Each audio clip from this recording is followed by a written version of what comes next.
about the VOD and the silver screen. Kevin and Tom and Joe know all there is to know, from masterpieces to deep fried tacos. And if the movie sucks, you might hear them say, there's no telling where the guys will take you. Get ready for a spoiler. Won't say it twice, cause we already warned you. Better watch out, it's gonna ruin the plot. Real spoilers. Real spoilers.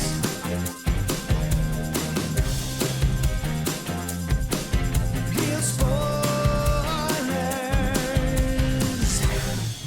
Broadcasting from the lush but not lavish studios located in the basement of the O'Keefe Institute for Advanced Film Snarkitude, this is Real Spoilers, episode 810, Beetlejuice, Beetlejuice, Beetlejuice. Oh no! Oh, you did it. I did it.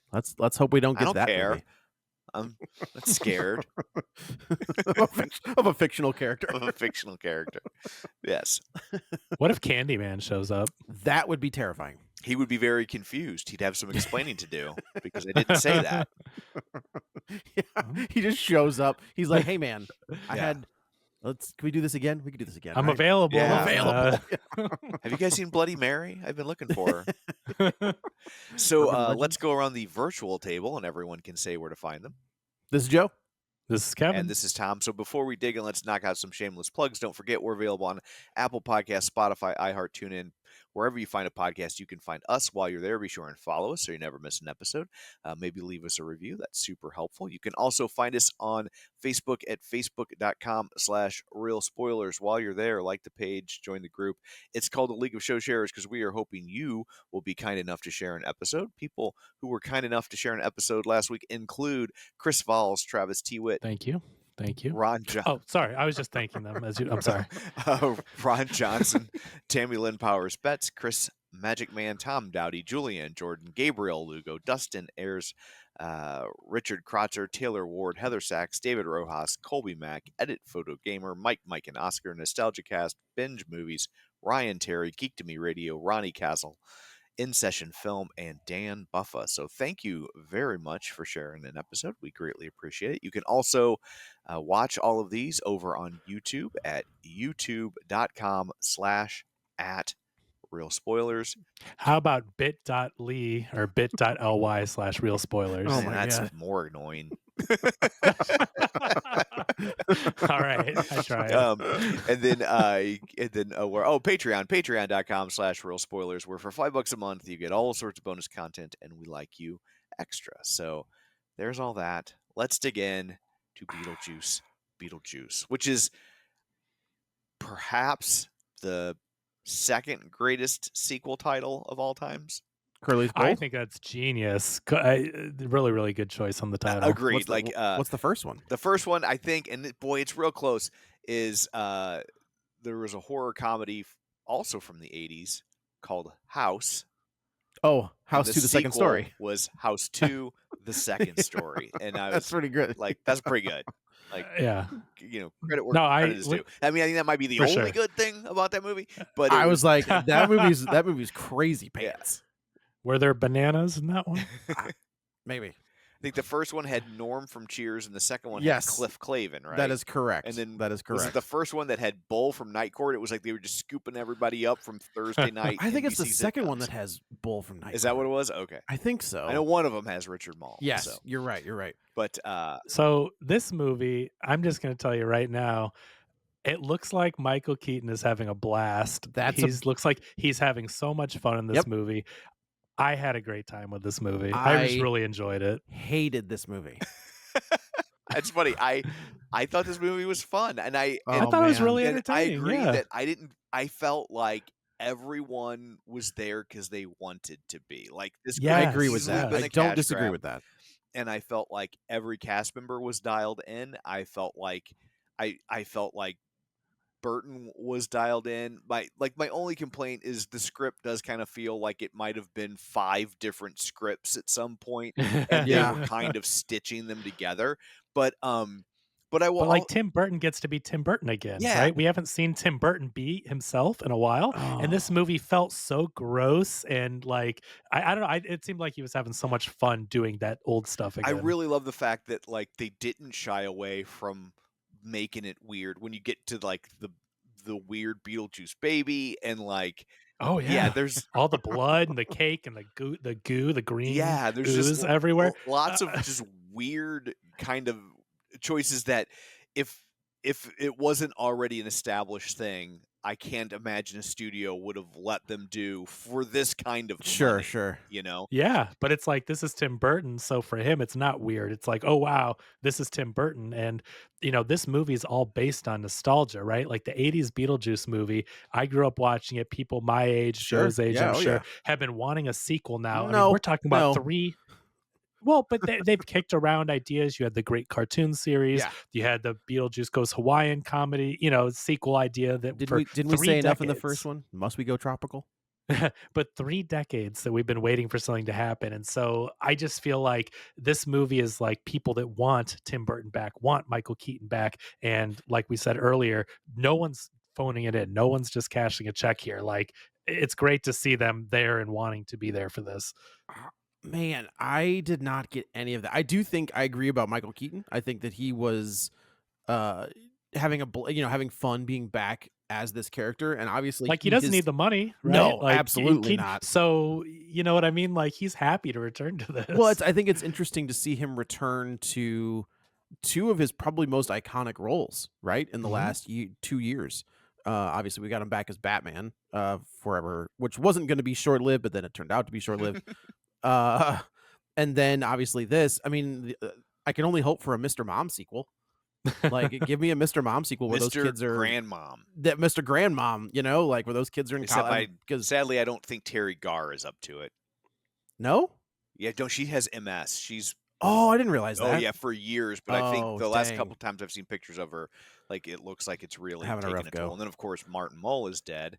Yeah, that's true. And then that was written by John Hughes, who is also dead. Which is why it's so good. Yeah. No, if you haven't seen Mr. Mom, do yourself a favor because it is fantastic. That holds up, with the exception of like just some dated ideas of gender roles. But like it's also the '80s, and like that's exactly what people thought about gender roles at the time. So like, like that's But that I watched it 3 or 4 years ago, and like it still really holds up. It's so good. Well, let's jump into the plot of this one. And this reminded me of a movie sequel we talked about earlier in the year, Twisters, where we were like, what's the natural evolution of, people are just 30 years ago riding around chasing storms. And we talked about YouTubers. And it's like, well, yeah, of course the storm chasers are YouTubers. And so I thought to myself, what the hell would Lydia Dietz be doing 30 years in the future with her abilities? She's Zach Baggins. And she's a psychic medium type talk show host. And I'm just like, okay, I was kind of on board with what these characters were doing now. And, I didn't even expect that. And I'm like, yeah, that checks out. Yeah, I think having her as kind of this psychic medium who will go and kind of profit on people's spooky houses. I thought we were going to But she's real, right? Like, she is real. But that's the difference is Lydia Dietz has powers. So you can't be like, oh, she's just like a huckster trying to fake people or whatever. It's like, no, she's going to haunted houses. I thought it was going to be like the Frighteners, where Michael J. Fox can see ghosts, but he also employs the ghost to go into a house, get it all spooky, and then he can come in and charge whatever he wants to say that he cleared the house. That's where I thought we were going with this. Is not that Lydia. I'm honestly more surprised that we didn't get cameo. Well, I guess the Alec Baldwin one would make sense. They're not really going to put him in anything at this point right now until everything's cleared up. But I kind of thought we would see Gina Davis, and have her kind of pop in or pop. Okay, but we get to a scene with ghosts don't age. So how do you? I guess that's get true. Around yeah, but they said they found a loophole in the script, so I wasn't sure if that meant they did find some way to come back to life, or I guess they're just not in this purgatory anymore. Is what they ended up saying. It is. Yeah, I can't imagine the loophole is they get to come back to life. I heard it is the loophole was they moved on. Like they weren't. Yeah. They weren't. But when you get to the parents and they're that's not showing what I parents, thought. That's where I thought we were going. And the kid, the love interest, is dressed in a plaid red shirt. Yep. So I thought, well, somehow it's got to be I them. But thought the same thing for a minute. Like yeah, I thought that's yeah. where we were going when you see the kids' parents. I agreed, especially with the age. Like that would kind of work out.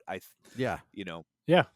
But so she's hosting this show, she's really going and seeing these haunted places, and she's got a couple there on the set, and they're talking about this experience, and all of a sudden Lydia's seeing flashes of Beetlejuice. Yes. So she's clearly been haunted by him for decades now, and all of a sudden he's starting to show up all the time for her. Because and now are we supposed to believe that that's because he's starting to break through, or that's just Oh part my of her gosh, psyche, right? Like I did not think so much is it into a drop dead Fred situation, or is it just because she's taking meds? She's taking pills like to psychotropic I think it's meds, because I they guess. needed a sequel. yeah.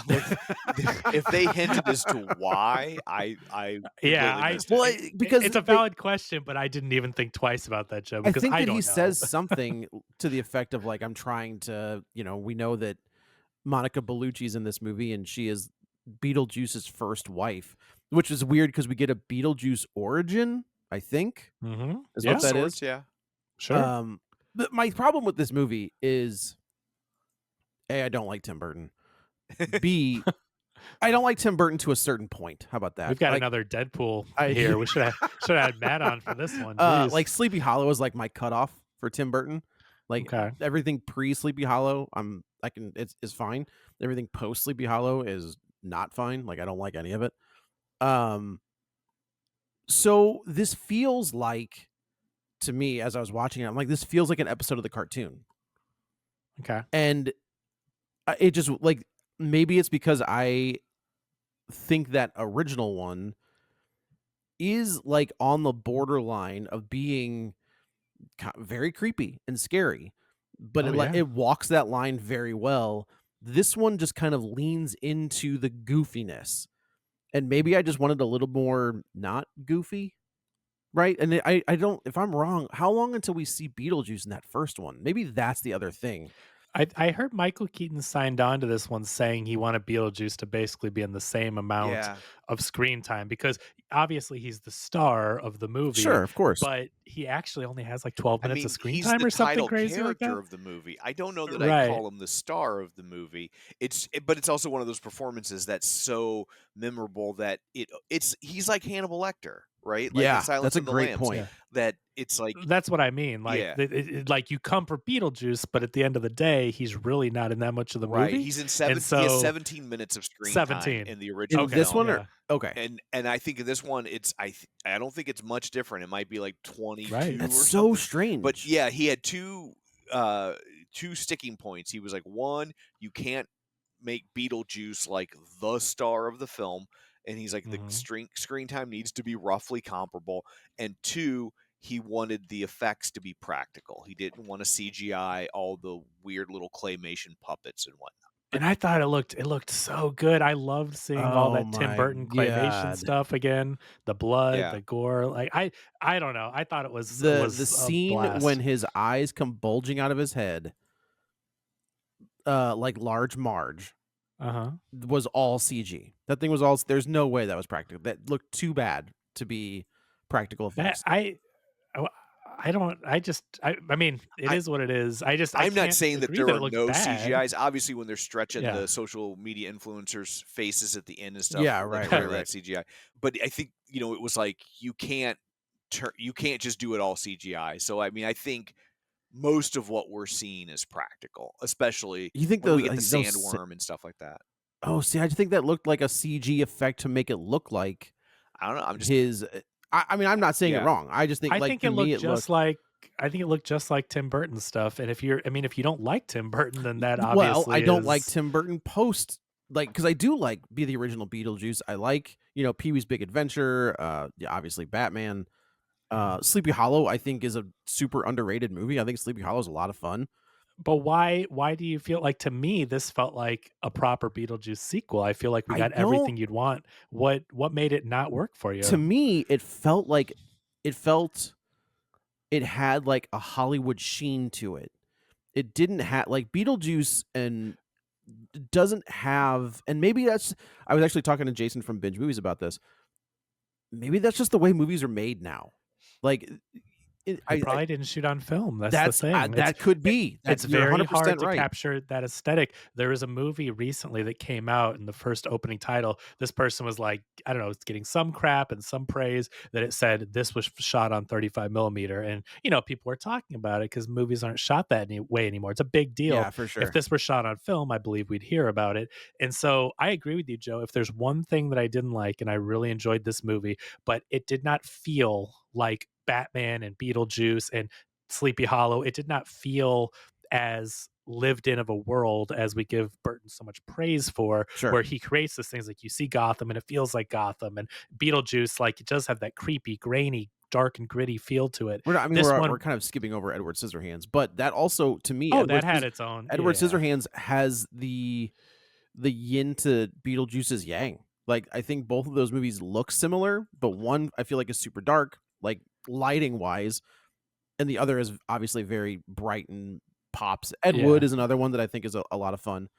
But to your credit, I mean, to your point, Joe, I will say I agree. When they go to the town and they're in the intro, I go, this doesn't feel like Beetlejuice. It felt like a real town. Like, that's what I mean. It did not feel like he creates those other worlds, and you're like, oh wow, Edward Scissorhands is weird, but everything's weird, and it feels like you live in this weird, bizarre world. Yeah. But like this, like Beetlejuice has a dark aesthetic, and I do think it's film. I think it's the way it's shot. But I feel like the original, what little we saw of the town, it felt like a normal town. Did we see the town though? I felt like we were in the house. It did, Tom, but it felt like a town in an 80s movie. And what Joe's saying is that this felt like a town in a 2020s movie. And it's hard because I guess that just doesn't bother me because I'm not watching an 80s movie, right? Like they're not telling me this movie is set 2 years after the original. They're telling me That's this movie fair. is set 30 years out or 20. Wow. I agree that it that's doesn't also ruin fair. it. I don't disagree with that. It doesn't ruin it for me either. But I just think that's the problem, is that we've had 34 years or whatever we've had with Beetlejuice. And then, this is the next follow-up other than the cartoon, and it's a little jarring look-wise if you've watched Beetlejuice for 30 years. When you're talking about that Hollywood sheen, I feel like the original Beetlejuice had Hollywood sheen. It just had a Hollywood sheen of its day. Like that wasn't like a low-budget indie movie. No, but I guess I'm referencing like the architecture or it's just 80s movies. But the point is, Beetlejuice looks like an 80s movie. Yeah. This feels like a 2020s movie, but to its credit, it is set in the 2020s, and movies just aren't made to look like that anymore. So I get it though. It's a little jarring, but it's just, this is what you're going to get unless they made a sequel that was set 5 years later, or something like that. Sure.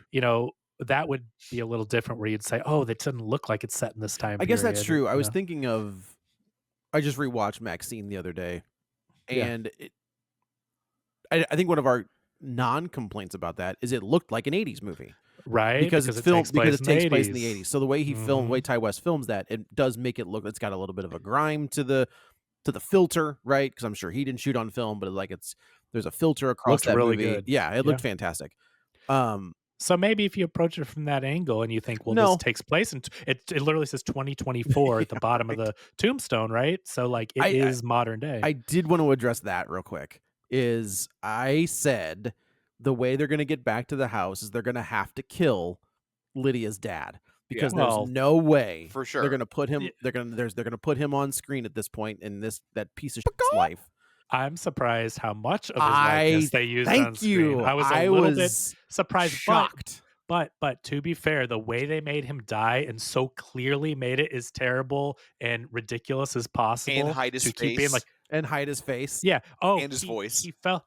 So basically, Lydia finds out that her dad is dead. Well, she gets called to go be with her mom, and the mom's all upset. And then she's like, "What's happening?" And she says, "I don't know." She says something else at first. She's like, "No, goodness, no. Your dad is dead."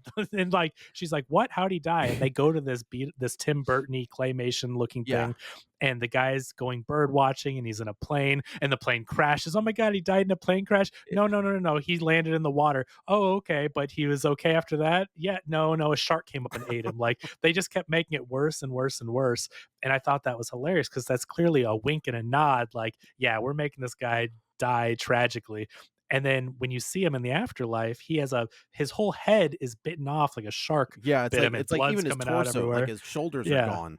So some people are mad that they even used his likeness at all, but I feel like they handled it pretty well with being like, yeah, F you, we're going to They make you still die have a terribly. story to tell, right? Like, It's a I character, agree. and to right? just Like, yeah. completely like not even reference a character would also be really weird.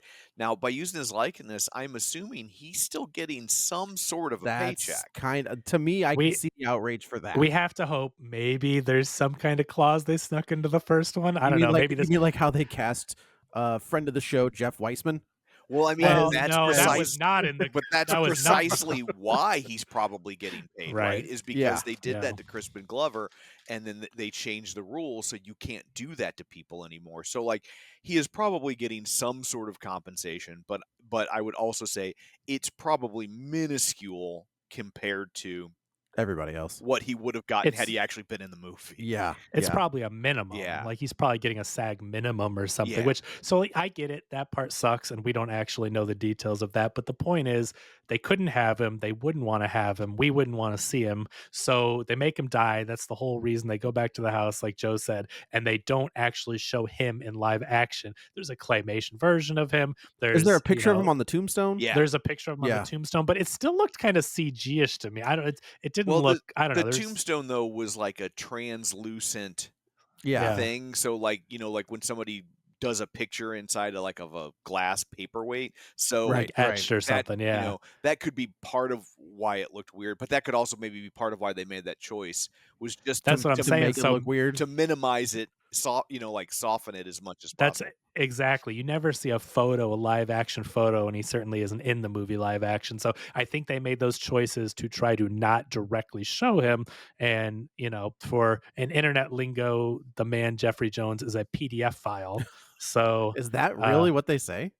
that's how you get demonetized on YouTube if you say the other thing. Oh, a PDF Anything you say file. that's like Okay. essay or it Oh, gets yeah. so you have to say things. So that's what they call it. Okay. But anyway, so I thought they handled it well for not just completely pretending like the character doesn't exist. And now he's gone. he's off like, he's I off mean, the he's table. at least dead. He's not in the real life part. Yeah, of it, so if they want to do a second one, Then or it's a like- third one, they could even you could bring the character back, but he has no head or no shoulders. Exactly. So, So, it's he's whatever. gone. Like his likeness, is 100% forever gone Right. in an explainable way. So for what it is, I think they handled it fine. I think they handled it just fine. Like I said, I did think it was kind of weird a little bit to see the claymation or the picture on the tombstone or whatever. I also want to say I will give this movie some credit.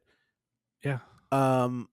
Catherine O'Hara, who I think is fantastic, it's interesting to see her play this character a little more subdued.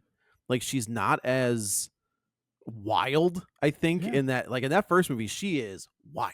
Like 30 years later, man. Yeah, right. She's settled down a little bit. Yeah.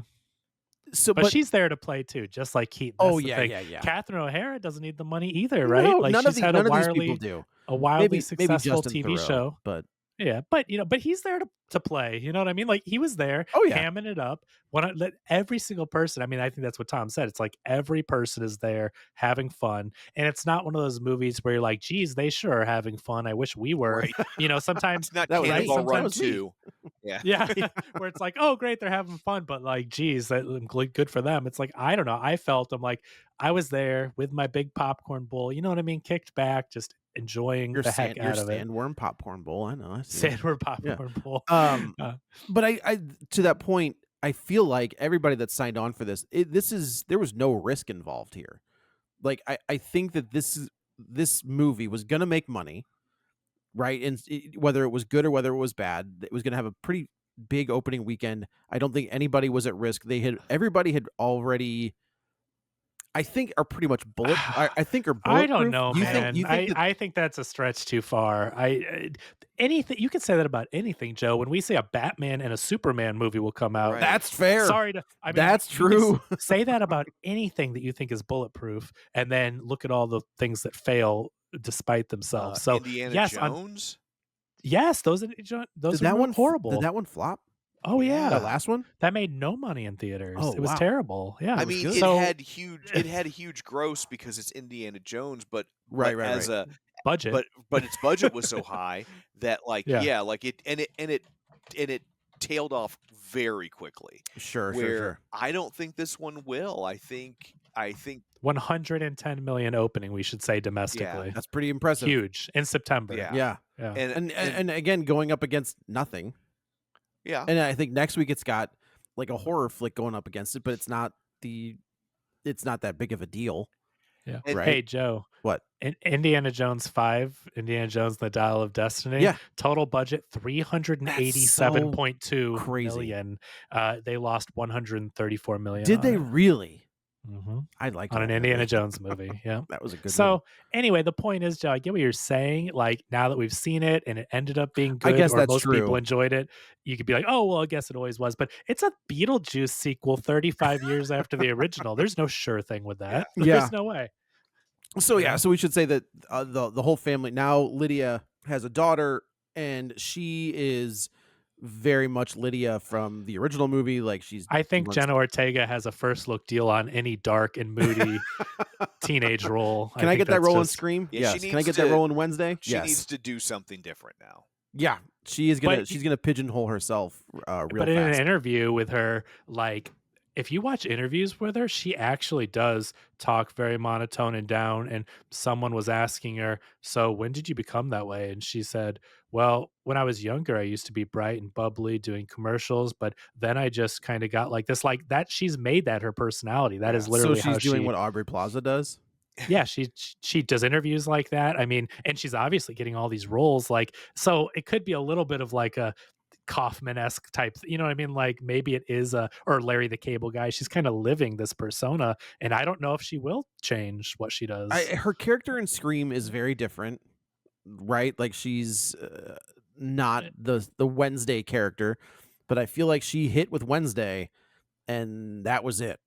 But she still is not bright and bubbly in Scream. Like she does have a very serious, like monotone kind of delivery. Yeah. Like that. You know, it's just kind of become her thing, but she's cashing these checks. And I guess so, if Tim Burton keets casting her and stuff, yeah, you she's know? I mean, she's one of the most popular young actors around right now. Is that right? You know, she's very popular. Yeah. She's in the like what's her Samantha Black Carpenter. No, well, no, that's music. But what's the Black Widow? What's Florence Pugh, Florence Pugh. Jenna Ortega? They're the very you Oh, know, I young, see. hot, up and coming A-listers, the new ones. You know, Yeah. So we find out that Lydia's ex-husband died. He's a social like activist. So he not ex-husband, but her I thought that they were husband. Oh. No, he's just dead. Or I thought they got whatever. Yeah. divorced, and she like Lydia kind of says she's like the divorce was going to happen either way. I think she Oh, was well, saying that he maybe. died, but it wasn't going well. Like it was Okay. Maybe. like it, Yeah. you know, like it was circling the drain when he died. Yes. Gotcha. Okay. And Jenna Ortega has kind of taken up that environmental protester, you know, fighting for the rainforest or doing whatever. And she does not believe. Oh, woke. So it's woke, Joe. Oh, yeah. That's why you don't like it. It's Oh my woke. God! Don't get me started. So Jenna Ortega does not believe in any of what Lydia has going on. Does not believe that she sees ghosts. Does not believe that she had this interaction with Beetlejuice, or that she had the interaction with Gina Davis and Alec I Baldwin. love this She thinks that conceit that the daughter thinks she's a huckster. I think that Yes. Right. She thinks she's a fraud. Yeah. Fraudulent. Right. And it's not until we get back to the we should say that did they give us a time frame as to how long the dad's been dead? Do they say? I thought a while. I mean, I She's, don't know the. Lydia is now dating Justin Theroux, who is like this. Speaking of woke, plays into that whole thing hardcore about. He's a you can tell he's yes. a phony social justice warrior. Yes, He's he's yeah. talking about processing your feelings, and you don't need medicine, or the line. He is kind of the highlight of the movie for me, as much as Michael Keaton is. I love seeing Michael Keaton on screen, but when he talks about his grandpa dying when he was 4, but like something about his inner child like still feels it, and I was just like, I hate this guy so much, and he's killing it like as this guy. Like I think he was Mhm. doing a great job as like Yeah. this. He reminds me of oh man, who was Julia Louis-Dreyfus's like husband in Christmas Vacation, like the yuppie. Oh yeah, The yuppie guy with like the Yeah. tiny little ponytail because he doesn't have enough hair. Uh-huh. Oh man, Exactly. It's that same kind of yes, who vibes was for sure. driving? I hate that guy so much. So But they're all back for the funeral in the Yes. same house in the same town. Meanwhile, didn't they cut at some point to Monica Bellucci breaking out with Danny DeVito and all that? we see Beetlejuice is now running like the complaints department, which I think is kind of funny. And then we see that Danny DeVito's character. I thought Beetlejuice was running his own business of scaring people like what he did in the original, but it had gotten bigger. Is he actually working for the afterlife? That's what I thought because he has It all the seemed to- bobs. Well, people kept calling him and they said, "Oh, I need someone to clear out of my house or whatever." Like I thought he was running his business, but he Oh. expanded his empire to multiple employees. That could 'Cause be, but I thought that's like he what he was in. did I in the thought they original were all in movie. the same building. That's why I guess I assumed that he was like. It's in the afterlife, but remember the cop breaks in and stuff. Like I don't feel like he's in the waiting rooms like afterlife building. I think he's like Okay. in his own business. To me, I don't know, Tom. What did you think? Yeah, I really couldn't get a handle on just exactly what he was doing. Yeah, I just thought it was like his ad. If you need bio place exorcist. haunted. Yeah, I thought that now he's got employees and the Bob and all his people are working for him, and and he's the boss now, and so because it says like best boss or something on his mug. Isn't that And I it's thought- Michael Scott's mug, isn't it? Is it one of those Yeah. type of things? But he has a picture of Lydia, so he's clearly never gotten over her. Right. But we cut to this little scene where there's like the unclaimed body parts department, and Danny DeVito is there, of course, the Tim Burton from Mhm. Penguin and Batman Returns. He's there, buffing the floors or whatever, and Drinking box of- Drano, which I thought was a funny little gag. yeah, it's just a really again a weird, creepy, icky type of scene. It's fun though. And then what happens? Does So, lightning like, hit the box or something? So like the box falls over and all the Mm-hmm. pieces fall out and they kind of start putting themselves back together. And Monica Bellucci, who I have to assume, if this is an old script, this was Helena Bonham Carter. Like I have no Oh. doubt in my Yeah. mind that that's Yeah, that probably tracks. who That this would- was supposed to be. Yeah. That would make sense. Yeah. And she starts like stapling herself back together. I thought that looked really cool, Yeah. putting the body parts together and stapling. Didn't look and then bad. The No, whole I movie, agree. It didn't. It was yeah. all stapled. Yeah. And Very Nightmare Before Christmas too. I was- very much Sally's so. all stapled, Yeah. stitched together. yeah. So it was kind of. So we Sorry, Tom, to bring that up. That's okay. I'll muddle through. Okay. I have built up a thick skin because that gets everywhere now. Like it's. I know. I will right? say credit to my ex-wife when she fell in love with Nightmare. Like there was none of that stuff anywhere. Like you. like merchandise wise. Yes, I mean. Oh, You had to really work to find Nightmare Before Christmas merchandise. Like it was real. I mean, it didn't exist. now like now you can't go into like you can go to a Dollar Tree. Hot and Topic. Yeah. It is oh, the good Hot lord. Hot Topic. Topic. It is- We went into At Home, one of those stores that Yeah. just sells like Yeah. stuff to decorate your house, and they had a Sure. whole section because it's Yeah. Halloween. Walmart. it's Everyone everywhere has. now. It's yeah. And I think it's Harley and Sally. Like Harley and Sally are everywhere. Yeah. You see both of Yeah, those for characters sure. They everywhere. They're used the to- mascots, So yeah. I used to buy my wife at the time the snow globes because she liked the snow globes so much. Oh, sure. And but they were. That's a bold move because that's a murder weapon. Yeah, but they were. She liked them too much to use them to hurt me. It's probably the only thing that kept me alive. It's kept you alive. Yeah.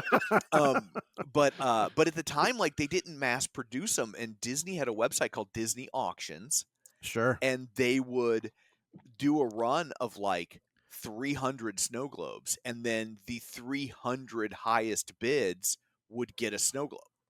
Wow. And I remember like I'd be at work and I'd just sit there and I'd keep bidding to try and be like 290. You know what I mean? Right, I could stay on right. the lower end. Yeah, please. and I don't think I ever paid more than like $300 for one. And like I haven't looked at them in years, but like when we were going through the divorce at this point, just, 14 years ago, looking them up online, they were. I mean, a lot of them were going for like $800 to $1,200. Yeah. Sure. If 'Cause there's only they're like 300 of 300. those, Yeah. Yeah. that's wild. Yeah, because For you'll sure. like this, Joe. So during the divorce, she tried to get get the comics. Yeah, she tried to get the comics, Yeah. and she's like, well, maybe I know that life very well. Yeah, she's like, well, maybe I'll go after your comics, and I'm like, that sounds good. I could use some snow globes, and she was like, what? But I was like, well, leave my comic books alone, and I'll leave your snow globes alone. Seems Problem very solved. simple to me. And she Wow. never mentioned the comic books again. So come to find out, Helena Bonham Carter, is looking. Where's Monica Bellucci. I'm sorry, you screwed me up, Joe. Dang it. So Monica Bellucci is like, looking, where's Beetlejuice? So clearly she is looking for him.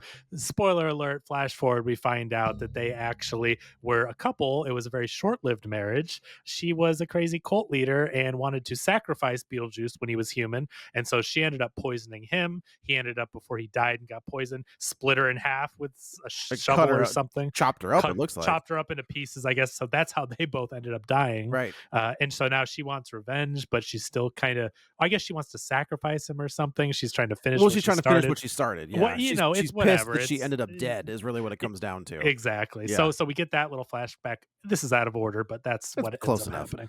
So anyway, she's on a track to get Beetlejuice. Beetlejuice is there still pining after Lydia. They're all gathered at the is it Maitland? What is there? The Maitland house? The house, yeah, back in town. They're there for the funeral. Of course, they've got, the Catherine O'Hara has gone full artsy. So she's got like a black veil over the entire house. And she's like, I do like that we keep seeing like little pieces of their art, like the claw that keeps popping up. Like I was like, for sure. Make that at the school. Yeah, at the school and Jenna then back Ortega's at the school. Yeah. And so I'm Jenna. I don't remember Jenna Ortega's character's name. It's like Ari Astrid? Astrid, yeah. So she wants nothing to do with this.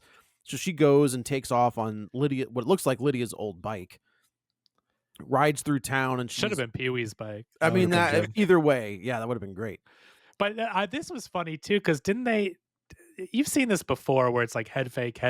I thought this is how she was going to die. I thought she was going to die. Yeah, she kept narrowly avoiding buses and drains and whatever. Right, and ends up crashing through a fence, down a hill, and then a treehouse that a kid's up in. Yeah, so the kids, they have this moment, and teenager kid, I guess. Yeah, it's all the same. And they kind of have a meet cute, and she is kind of feeling it, and he's kind of, you think that this kid's kind of feeling it, and then she has to go back.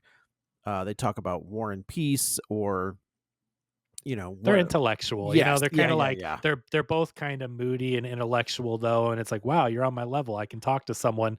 And so he's like, I'll be here tomorrow, and she's like, okay. And so we go back, and at the funeral, in typical like me narcissistic behavior, Justin Theroux proposes to Lydia, and she's just like, are you out of your mind? He's like, and of course, then he gaslights her, and he's like, I guess you don't love me as much as I love you. And she's like put in this awkward spot where all these people are watching. Oh, that at the end when they're all watching it, and finally he's like, will you marry me, after like the third time asking? She's like, I guess.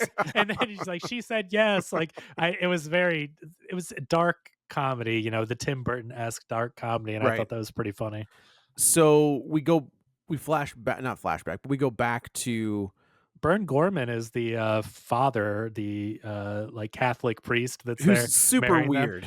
He always shows up in weird stuff, and I don't know. I just wanted to mention him. He fits right into the Tim Burton universe. He is a Tim Burton person, probably from here on out. Like that's right? That guy's a weird dude. I like him. Yeah, I felt like they cast him only because of whatever he was doing with his mouth during the lip syncing thing at the end. It was so it's weird. Good. It's so good. It was so weird, and so it looked so unnatural, but like it also looked practical. Like whatever it was very disconcerting. It was. Didn't like it. I liked it, but it's because I didn't like it. Yeah, right. So we cut back. Astrid agrees to go on this date with this boy. Jeremy is the character's kid's name. Played by Arthur Conti. Okay. We kind of see his parents. Like again, we kind of talked about that. The way they filmed it, I was like, maybe that's gonna be Alec Baldwin and Gina Davis. Like it was very weird the way they wouldn't show their faces. Yeah. Which is a good head fake, because I thought I had it figured out. I'm like, oh well, they're gonna have cameos or whatever, and complete head fake. Although supposedly that Gina Davis said she was never even approached about being in the movie. Like, I guess there is a version of the script where they had a cameo at the end. Oh, And Tim sure. Burton was just like, I think that doesn't make sense in the story, and we're just doing it to do it. Which, hey man, hat tip to him. Kudos. And Yeah, man. if you're, I mean, seriously. that is and she not, didn't sound mad about it. She sounded very like I've seen a couple different interviews where she talked about it, and she was very much just like, it doesn't make sense that we would be in this movie. And so like she didn't sound like she felt left out, like, you know. Sure. Yeah. Yeah, there I'm is so sick of forced fan service Yeah. just for you know what I mean? They mentioned them, they said they found a loophole, they got out of this purgatory or whatever. Great, that's done. Yeah. Their story was perfect in the first one. There It's- really is no yeah. way to get them into this movie. You they could you could shouldn't- have yeah. Alec Baldwin and Gina Davis as different characters, But maybe, that would just be weird. but that would be even weirder. yeah. Yeah. You No, know, like, it's there's no- fine. It's he handled it very well. Yeah. They agree to this date. It's on Halloween night, which is also the date of this wedding. They're kind of dancing and they're, kind of smooching a little bit, and then they start floating. And this is where we get the Ruh-roh. we get the Something's up. the reveal that Jeremy's dead. And she obviously has some of her mother's powers. She does, which I think is also great. Like, it's like it's something that I'm currently dealing with, where it's like, you know what? Oh. Not that, but like Oh. I'm like, dang. there are situations that my oldest has gone through recently where it's like, oh no, I've been there. Like, I know exactly what you're talking about. This is kind of how I would deal with it today rather than how I dealt with it at 13, and she does not want to hear it. And I was like, that's fine. I can't do anything more, man. Yeah. Like, I can give you this and you can listen or you can not, and you'll figure it out on your own, and I hope for the best. So we should say earlier, she does pick up the handbook of for the recently deceased, and Jeremy says, oh, I picked it up at an auction, but I don't think anybody, if I remember right from the lore, I don't think anybody can have that unless they are dead. Like, I don't think Yeah, it's that like sounds right. I don't think it's just a book that's laying around. I mean, Like, it's think issued to you when you die, so but it's a little vague as to whether or not it could could change hands.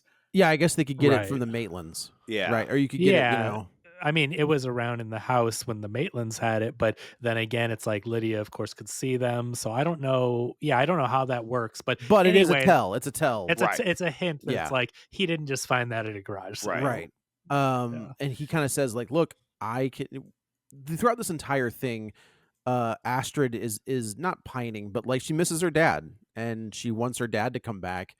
And It's good she's not pining for her dad. correct. Yes. Yes. That's good. That's very good. So Jeremy kind of says, he's like, look, we can go into the afterlife, and you and I can go together, and we can bring your dad back. Like, if you just recite this incantation, He says you can see him again. He doesn't say that he can bring her back. He doesn't No, say he he says can you bring can him see back. him. Okay. He's very, he's doing mindful of his words. Yes, he's very carefully wording it to where if you help me, he's like, I can. Well, and he says, he literally tells her, he's like, I can come back to life, or whatever, Right. and you can see your dad. And Right. he did not lie. Yeah. He did not lie. He did not lie. He did not mention, that, what is it, lying by omission, that to do that, they have to swap souls, and he gets her soul, and she is dead. Right. So read it. She goes Knock, through. knock. She goes through again. I did like the call back to the door. Right. Looks great. Draw on the door. Look good. Yeah. Knocks on the door. They go through. And this is, I'm trying to think how Lydia find. Oh, it's the real estate agent. That's what it is. The real estate agent's like, oh, I just dropped Astrid off at this date at this house. That's the old Corey house from the Babysitter Murders. That's right. And she was like, what? And so and the real estate agent's like, yeah, that kid was terrible. Like, he murdered both of his parents, and during the police chase, he was up in like a treehouse and he slipped and fell and broke his neck. And so Lydia, of course, takes off, goes back to the house, and we see the parents for the first time, and like the dad's got like a hockey skate in the head, and the mom's got like, a hatchet in her face.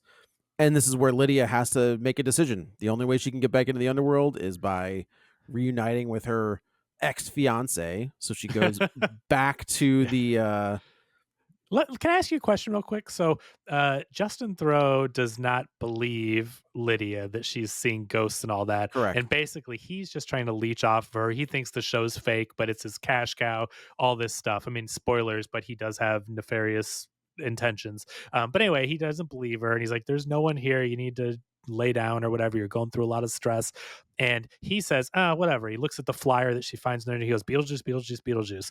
And they go into the diorama and then Correct. they see him, some crazy stuff goes down, and I think there's the baby and all that. Is that when this happens the first time? Oh, All this I think creepy stuff. She's pregnant all of a sudden, has a baby, yeah. crawling around in the office. It's very creepy, very gooey and gory and gross or whatever, and funny.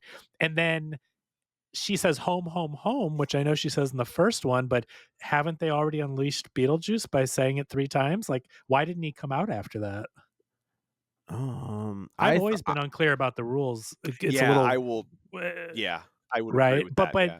I thought you say his name 3 times, and then after that he stitches your mouth, he covers it up. Like in the first movie, he doesn't want you to say it 3 times because then he goes that back sends in. him back. They never said his name 3 times. She just says home, home, home. But So I don't understand. Did he come? Why? Did he come? Oh, I guess because they have to cut the hole instead of going through the door. They have to go like the back way, so they make like a butthole, and and they go through that, and that's how they get back in. But maybe that's the thing. Maybe he put himself back into the world, like because she says she says it 3 times, and he shows up. In the second time. So how does she? Oh, but now the Maitlands do go into the model. You're right. They do go into the model. So is it something where you say it 3 times and he's like in the model, and then 3 times and he's in the real world? There's got to be. I just don't understand it as much as I've seen that movie. But I was wondering if you knew why it was like that. That's all. No. Okay. So anyway, but they've already visited him. It's a weird, kooky scene. Anyway, now, like you said, she knows he's there. She has to make this choice, and to save her daughter, she says, "Beetlejuice, Beetlejuice, Beetlejuice." And he shows up in this is the scene you get in the trailer of the model breaking in half, and then him coming. Beetlejuice, the juice is loose. The juice is loose, and she kind of says, she's like, "Look, my daughter just screwed up. Like, I need to go back in there and get her." He's like, "Fine, I'll help you, but you got to sign that. You got to marry me. Like, we're getting married." A major continuity error in this scene. Okay. Yeah. What's that? That they had nailed the door shut, and earlier, Catherine O'Hara's character had nailed it shut. Yeah. Oh yeah. And then like Lydia's just like in the room. Like there's no, she's like, I'm gonna run upstairs and free Beetlejuice, and like there's no scene of her like having to open up the room. Like that door. That's a great that point. Room was Yeah, because completely nailed shut. Like comically she talks so. to Delia. Yeah. She talks to Delia about Beetlejuice and says, like, I'm seeing him. And she's like, you cannot let this person ruin your life. Again. You're not going to let him come back. Yeah. And so she nails and padlocks and like a comedic, like ridiculous. You're not going back in this room. And then like, we're good. Like he's trapped in there. And you're right. I mean, now there may be a scene that was cut or something, but it is not in the film. It's just. Well, I think to Tom's point, like, yeah. I wonder if this is like 2 or 3 scripts Frankenstein together. And that's I that was it is. Yeah, that's my guess. But either way, I mean, it's a good catch for sure. But it's just one of those things where we didn't see how she got back in there, but she does. But Beetlejuice shows up. He says this. The contract is signed, like Joe says, and now Beetlejuice he's doing this Beetlejuice, kooky thing where he's like playing all sorts of different roles and characters and popping up all throughout and trying to get her. The writers of this wrote and created Smallville. No, it's the same people. Alfred, Miles Millar, and Seth Graham Smith. Well, that guy, no, but the other two created Smallville. Wow, well, there you go. So I did think that was very interesting. That is interesting. And that show went out with a whimper. Started off really well, and then it was not.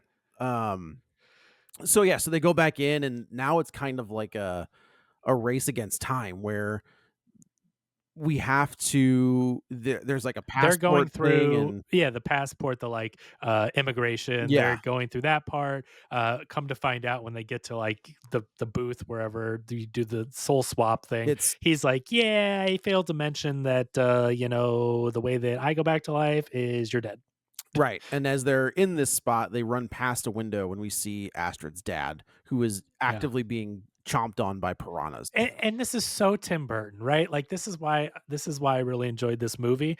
Is they have you go to the waiting room, you see all the clever deaths. There's like a Houdini guy, Yeah. and someone that's on fire, and this, A that, and the other. lady You see all being these. eaten by her cats. Yeah, that was Exactly, wild. right? Like it's so weird. Tim Burton got to be, obviously he wouldn't do this if he couldn't be full Tim Burton. Like they let him do it, and then you see all these weird deaths, and it's like this guy died being eaten by piranhas in the Amazon, and it's like clearly you would think, okay, you're dead, but like you take those off or whatever. No, No. he has to have piranhas latched onto him, flailing their little tails around. They're Like actively eating him. it's funny. Like it's so good. It's so Tim Burton. I don't know. I loved it. I'm trying to think. So then, So he's like chasing after them to oh help yeah, that's right. them That's or right. whatever. Now Lydia and Beetlejuice They're are going. They're down going there. to the Soul Train, which I thought was the dumbest thing. I don't mind the play on words, It was- but I do also think if everyone goes to the Soul Train, why are they all 70s looking? It's Yeah. you know what I mean? Like It right was- doesn't I everyone? thought it was right? dumb. And also, I if mean, everyone later goes the to the dad- Soul Train, shouldn't there be a lot more people trying to get onto the Soul Train? Correct. Well, and maybe they only have tickets like it was their departure or whatever, but I just They're off I to the don't- great beyond. But yeah, like the play on words is fine, but like there shouldn't be a dance with only 70s looking people. It should be all other normal looking Who was people. the host of that show? Don Cornelius. That wasn't Don. No, he's dead. I thought he was Yeah. dead, but it was And- supposed to be a guy that was supposed to be. I don't think it was really supposed to be because Don Cornelius was famous for how he said Soul Train, right? He was like Soul Train. Yeah, And so like he right, didn't right. say it that way. So I don't think that was supposed to be Don Cornelius. Okay. But I get why you might land there, but I personally don't think that it was. But That would make sense. But yeah, if they like didn't. it's a lot of time and energy invested into a dad Like, oh, it's a joke. whole dance number. Yeah. Yeah, exactly. I think they could have cut that. It would have been fine. It did go a little long. But meanwhile, Delia, in honor of Charles, she goes to his grave site. She This supposedly was ordered I did like this part. she ordered 2 snakes that were defanged, but was going to do some kind of a weird artistic, like whatever Yeah. thing there, a tribute to him or whatever. And they come out and Not- clearly open their mouths, fangs, Instantly bite bite her. her. She's dead. Yeah. And so she's down in the in the underworld, and the- now she's. The one character we haven't talked about is Willem Dafoe. Oh yeah, that whole thing was so, dude.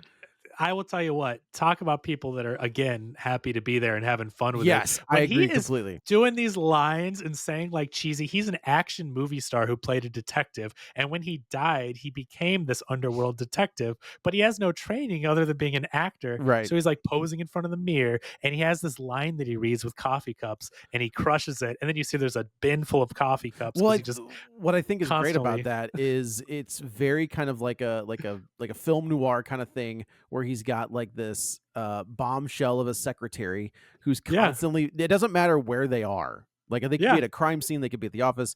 She's always shows up. constantly bringing him a cup of coffee, it's so Uh, funny. and So he can say his line. Right. So he can say his cheesy lines. It's great. And then later on in the movie, not to totally jump ahead, but when he's like ducking behind gravestones and being like all it's just funny. Like he's so funny. in he this he movie. was enjoyable a lot. That's great. Yeah, and of course he's an actor who refused to let a stuntman do his own stunts, and he got blown up. yeah. So he's got like half of his brain is missing.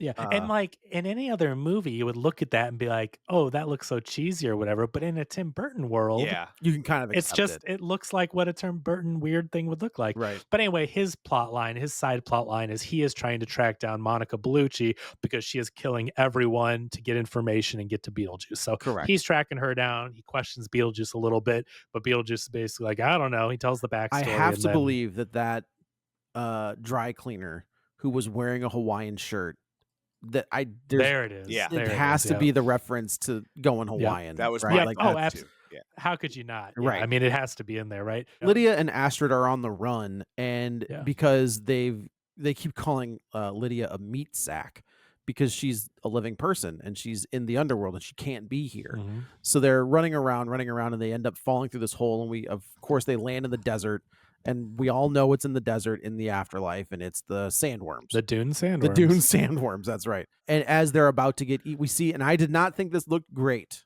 I hear what you're saying, Kevin. I understand, but for whatever reason, this looked like a CG'd model Maybe it of the was. Tim I Burton like other stuff. I don't I know. thought it Like, I looked. just I mean, I thought it looked very detailed. I thought it was very stop motiony. I mean, I don't know. It looked fine to me. I gotcha. I can Yeah. appreciate that. And just when you think these two are gonna get chomped up, we see a hand reach down and it's Astrid's dad. And they have this moment where she's like, we raised a good kid, and she's, Lydia's like, of course we did. Yeah. And this is kind of the closure that Astrid needed to see her dad this last time. So they flash back to Jeremy, and he's trying to weasel his way out of there. The last thing you have to do is get your passport stamped so you can leave Correct. and return, based on this ritual that they did. And who is it? It's But that Beetlejuice. goofy little goober That himself, goofy little Beetlejuice, goober. who just shows up. And then this is the first, or I guess the only F-bomb that they actually deliver in the movie. Yeah. But what is he? It was He so says fun. I He says laughed. you're He said he looks up at him and he's like, "You're," and stamps this thing and it says like whatever, get the hell out of here. Yeah, What does and it say? it sends him to Eat hell or something. And then he dies. I thought that was very funny. Yeah, and then he drops he burns Yeah. up a lot. Burns up dead. They had to censor the next F-bomb because they used it up in Yeah, this they scene. got their clearly. one. But I thought it was a great use of It it to was. say that. You're Yeah. it's great. So Um, anyway, but now that she has to go through with the marriage, Beetlejuice did his part. Correct. Just real quick to the F bombs. Yeah. I'm really Yeah. surprised that this movie got a PG-13 with all the blood and the grossness. Yeah, red blood and gore. Where was Yeah, the red I agree. blood? Well, the guy's spurting red blood out of his body. You're right. You're right. There's, With the baby. when yeah, the yeah. baby is killing people, there's red blood on the green blood thing must not be, or the black blood must not be a thing anymore because they're using red blood. Huh. I wonder if they get around it, although this could be very nebulous in terms of trying to enforce, but like They're already dead. okay, there's that, and there's also the idea of like this is just so cartoonish. This isn't That's really kind of what I was thinking violent. too. Like it's not, like they're not like shooting. It's not a people in the It's not a face. zombie ripping a head off. Right. Yeah. But I rarely even look up ratings for movies anymore. And so when they bleeped the second F-bomb, and after all the violence and stuff, and I think, well, this is kind of a commercial like movie. I would think they'd make it PG-13, but then I was like, is it? Because this is gory. And I just, I was thinking to myself, I can't believe this is actually I do think PG-13. I think I do wonder if the ratings are starting to get a little bit more lax. I think so. Greasing the palms a little bit. I mean, we talk about the invention of PG-13 and why that was invented, and I do wonder. Spielberg. Oh, for sure. And I've said this before, but if you were to watch Halloween 1978, if that movie was released in the way it was filmed, exactly the same way, I think that's a PG-13 movie. Like, there's no blood, there's a little bit of boob that you can edit out very simply, but there's no cussing, there's no like gushing blood, there's none of it. So things are PG-13 movies are so different than they used to be.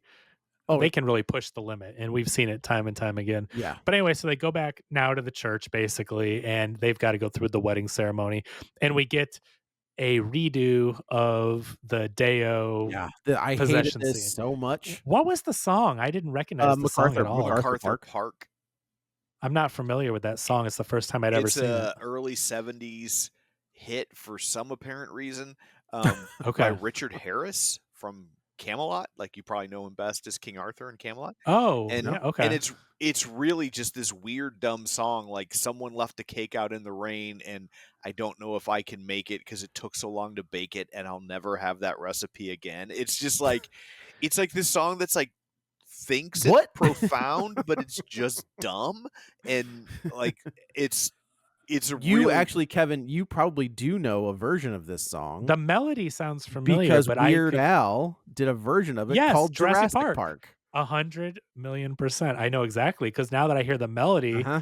and I watched that music video, my friend Jason sent me the music video, which makes sense now. That because is I'm like, the that's the same. same melody. It is the Yep. same. And I Makes- like Jurassic. Yep. That album is pretty great. Oh, Not only does it, yeah. I think it's got. Oh no, that's Bad Hair Day. Bad Hair Day's got Amish Paradise, but Yes. Jurassic Park is also a pretty solid album. Absolutely. So, but anyway, so they do a rehash of that part. The mouth moving stuff was really weird and disconcerting, so I got to give them credit for that. I feel like I this just didn't know goes on a this little too long. I'm way. with you, brother. It's I'm right way there with too you. long. I think this is the part where it really just feels like fan service for the sake of fan service. Yeah. And It was nowhere near as good as the Deo well, and I think scene. some of it is the song they picked. They went with a weird Mhm. song, right? But like, Yeah. but Deo is a fun, or I think it's actually called the Banana Boat song. Oh, Is right. Yeah. is a fun song, right? Yeah. For all Yeah. of Yeah. its weirdness, like it's fun, and like this song isn't fun, and so it doesn't make that last scene punchy in the same way that it was punchy in the original. Agreed. Hey, Tom, by the way, Deo parentheses the Banana Boat song. So it is called Deo. No, I agree with you, but then we have to step back, and I do think that we have to say, well, if they did a fun song, would it not just be a complete redo? Like, I have to give Burton credit for doing something a little different here, because as much as this movie is fun and reminiscent of some things in the first movie, I do not feel like this movie was just playing the greatest hits. I feel like don't. this I movie, will not disagree with that at all. it was very unique. As I'm watching it, I go, wow, they're not just making a soft remake of Beetlejuice. They're actually doing different things Kevin, throughout I just the whole have movie. to step in here and say Oh. I can do my own Wikipedia, and it says it was originally titled Banana Boat Deo in parentheses. So I would just like to officially That's the best part of this. That's so suck good. Hey, I was just going on current terms, right? So yeah, that's hilarious. I'm That's sure really it was good. because nobody would actually call it the Banana Boat song. Yes. And so Right, they were right, like, right. we got to change the title. Nobody. We're renaming it. Switch, quick. It was 1956, but they're like, this is ruining our SEO. Yeah, it's all about the SEO. That's hilarious. But so I do want to give Burton credit. I mean, I really enjoyed this movie, but that is one thing that these legacy sequels have been doing lately, is they are just rehashing and retreading the same old things. Yeah. And it's all about fan service. It's all about callbacks, whatever. Get away from her, you bitch. So Okay, stupid. Ruining a Hold on. perfect movie Hold on. because you, Hold on. What? I have a theory about that. Oh, dear. Look, what is it? Okay, so throughout the movie, right, the guy who we all didn't like, and this we're talking about Alien Romulus. The guy, His favorite movie he grew up watching on VHS was No, Aliens. no, It no, all no. makes sense. okay, throughout that What? movie, he Yeah. calls that android a bitch. He said, "You're being a bitch. Stop. Come with us, you son of a bitch." Like stuff like that. Yeah. So the android thinks that word is like, this prolific thing. So when he says it, he thinks he's saying something prolific. Now, I love theories. It's I great. love don't it. think the delivery I don't think it should have been in the movie at all. But I do think there's some context to him You know calling what happens when a lightning hits a toad? the same thing as everything else. Oh, but anyway. But I do think yes. there's context for him calling her a bitch. Like that's Okay. I like theories. Yeah. It's fun. But the point is, every single one of these legacy sequels has to hold people's hands and go, remember when? Remember, Do you and think that's why Halloween South did Park that? did the member Did Halloween berries. I 2018 mean, I don't think Halloween 2018 did that. I think that's why Halloween 2018 is good. That's It fair. was unique and That's original fair. and an interesting take, right? Yeah. So this movie does not do that. And so much credit to Burton for going and pretty much doing this innovative original script, which, yes, has little callbacks with the underworld and all that, but there's none of the winking at the camera, none of the, and Deo, this scene is probably the closest, but he changes the song, Yeah. makes it a totally different song, and it's about a wedding and a relationship. So anyway, it's not as good. We don't know what but- that song's about. But I'm glad that they did, and the visuals. The cake is like bleeding green goo while it's gross, right? Like Yeah. it's very weird and a horrible wedding and none of the people want to be there and they're all dancing and doing this choreography. I liked that part of it. It's just the song's a little weird. And that's all. I feel like they play the whole song. Oh, they had to. The scene went on Good forever. So Lord. 100% agree with that. So but Willem Dafoe end- shows up with his Reno 911 cops. like somersaulting around the graves, so funny. But he's like, you go and it's so right. good. And so Yeah. Beetlejuice ends up freezing, like using his beetle Yeah. powers and Freeze. freeze. Yeah. But And that's a really good statue they made of Willem Dafoe. If that's not, I don't think that's him. Like when they made a you don't think Frozen. so? Oh, he is like frozen. Oh, like sure. There's no movement or anything. I think that's like a wax, like a really good sculpture of him. Maybe. It looked just like him though. I thought that was great. So Lydia shows up with this contract.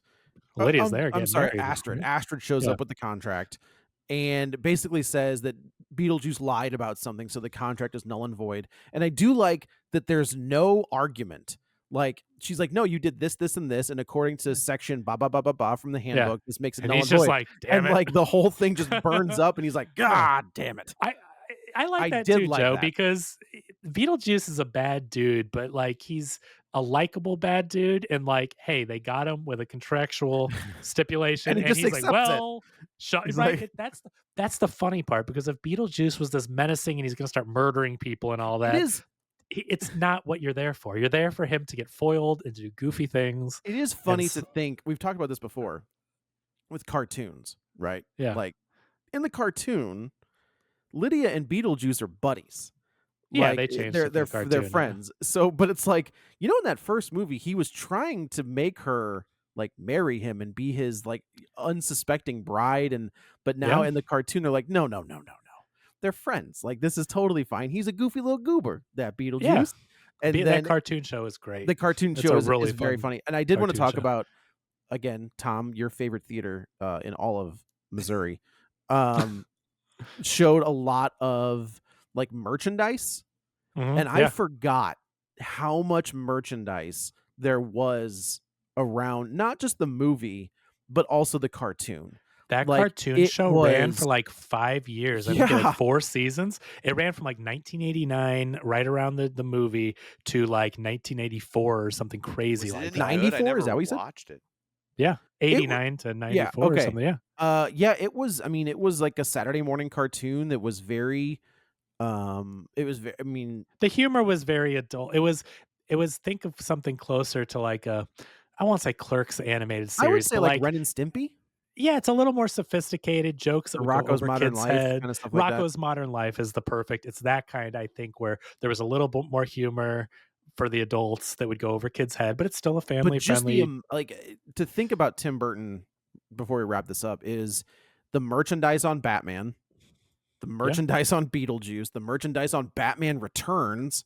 Yeah. Like, that dude, I can only imagine, was making so much money just based on those 3 properties. I mean, Pee-wee. Hopefully, he had a good deal. I on mean, it. hopefully. I mean, we know Jack Nicholson did.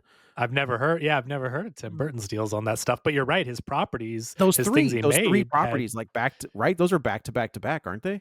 There's nothing in between Beetlejuice and Batman Returns. Yeah, Pee-wee, Beetlejuice. I think Batman Returns. Yeah, So I mean, like, that dude was loaded, right? Like, I think that's wild. And or I do, Batman, I should say. and I do Batman, wonder. and then, I always had this is the obviously the Superman Lives thing is kind of like it's built. It's almost like The Crow at this point, like with the mystique behind it. I do wonder what that would have looked like merchandise wise. Like, Yeah. could you even imagine? Like, we've got this suit, and then we've got this suit, and then we've got like 15 different suits, and you see all of the suits in that movie, where it's like, oh, okay, we're just trying to get action figures. That's what we're doing here. yeah. So Beetlejuice So- accepts his fate. He like blows up. I thought that was another cool effect where he like He turns into a balloon and pops, and then it like his like skin like he was like balloon what is it, likeness is Veruca? on the ground. Veruca Salt, is that who that is? Yeah, but like it was just Not an the interesting band, effect. but the character from Willy Wonka. Yeah, and then what happens to Monica Bellucci? She dies, right? What Whatever happened? happens, He kills. however dead people die. But he Oh, we should say that Justin Theroux gets dosed with truth serum, and using the handbook as a guide. Astrid unleashes a sandworm. and the oh, sandworm that's right, kills that's her. right, that's right. what it is. Yeah, sandworm into the It real eats world. Dolores and Rory. Is Rory the Rory's guru the guy? Justin Theroux.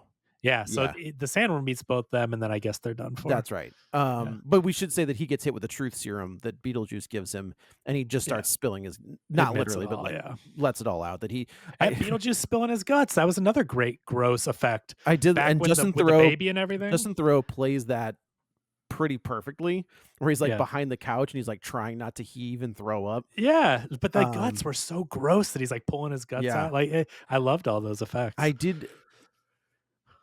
I I've had a crush on Winona Ryder for decades, Mhm. and she has kind of gotten away.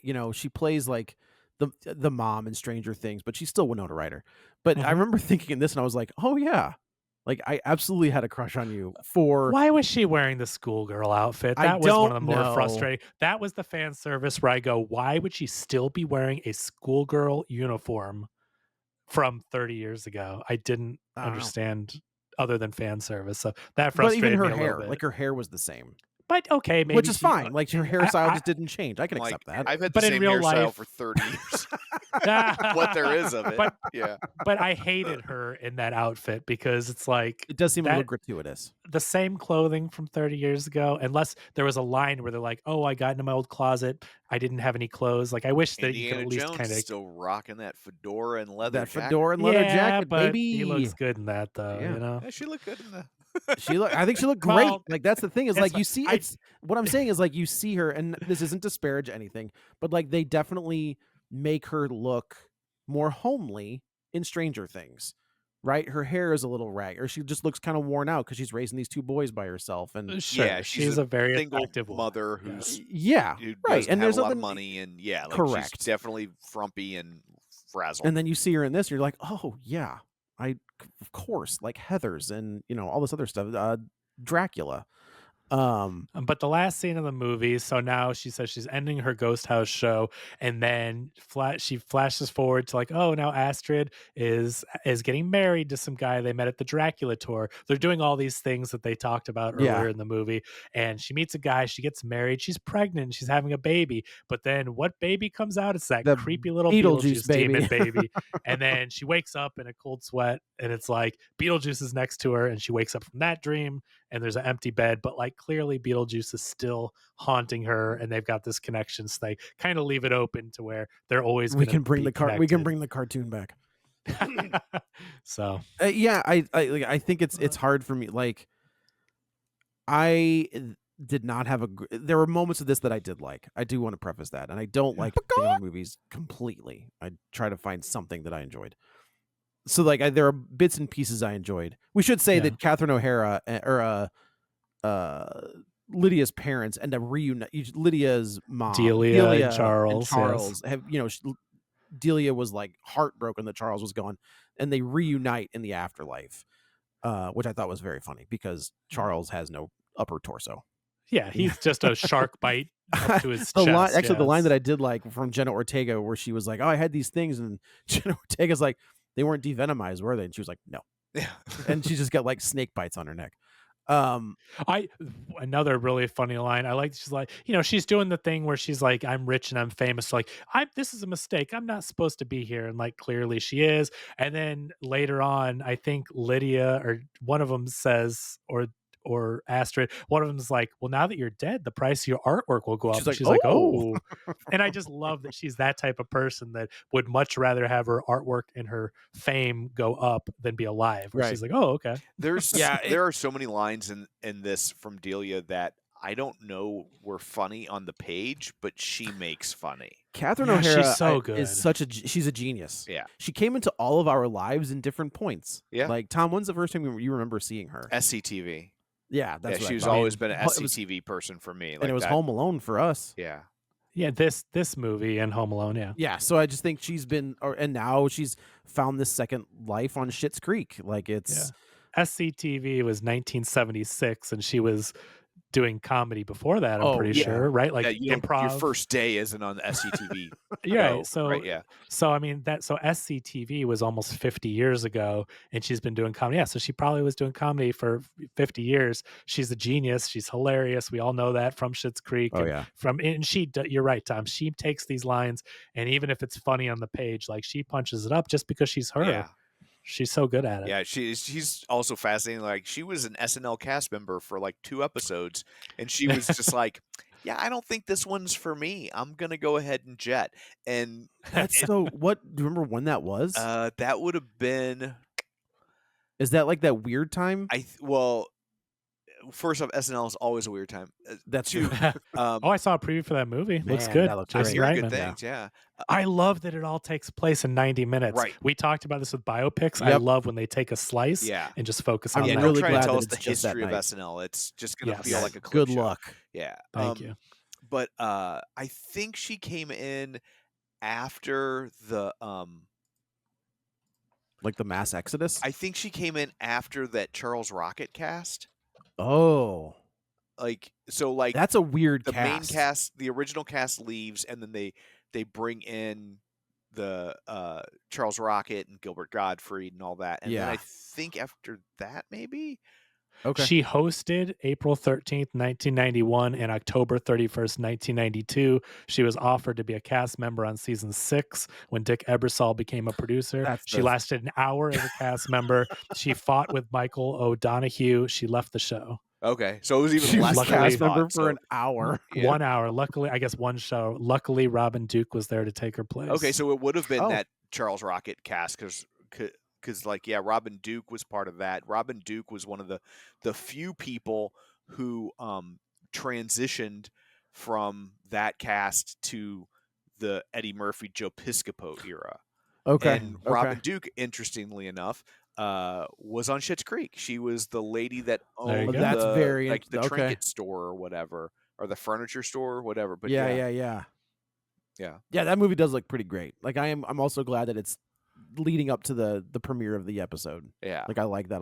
We like that. I like that a lot. I guess so. She got an offer to be on SNL, and SCTV was not renewed. So she went to SNL, and she says, basically, I said, "Oh, sorry, I got to go be with my comedy family." And then she was stupid for not waiting longer for SCTV to return. So I guess she. Yeah, SCTV was weird because it was like, I think it was produced for Canadian television and it was picked up in the States, and then they tried to air it on NBC on Fridays. So they were trying to Oh. basically be like, oh, we'll have like sketch comedy type shows on Friday and Saturday. And so it lived there for a while, and then it did not, and then eventually just kind of petered out, and then it got canceled, and then it got picked up by, I believe, Cinemax. Oh, weird. But like it got picked up by a cable station, but one of the the premier cable outlets, and then they made new episodes for that for a while, and I think that's where Martin Short comes in. I don't think he was on the network The broadcast initial of run? SCTV. Okay. It was when it jumped to cable that he came on board, and then it was like some of the people were starting to get heat in movies, and so like I don't remember if it was like John Candy wasn't on it anymore, or maybe John Candy showed up for like every other episode. Doing like a Chris Also, Farley since that kind of show thing. was filmed, it didn't need your time in the same way that SNL needed your time. So you could come Right. in and shoot like 5 sketches, and they could sprinkle them in over That 5 makes sense. episodes or something. So yeah. I do Oh, love it. all right. Okay. Well, There there you go. is Beetlejuice. So I guess let's go around the table and everyone can say where to find them. This is Joey. You can follow me on the Twitter at JoeyButts, BUTTS21. You can also follow me on Letterboxd at the same. This is Kevin. Follow me on Twitter at Kevin R. Brackett. And this is Tom. You can follow me on Twitter at Roger Kubert or on Facebook at facebook.com/Tom O'Keefe. You can find the show online at facebook.com/Real Spoilers. While you're there, like the page, join the group, and of course, don't forget our Patreon. So that's it for this one. Thanks for tuning in. And until next time, Maurice gives Brian his leather vest. Get ready for a spoiler. Won't say it twice, cause we already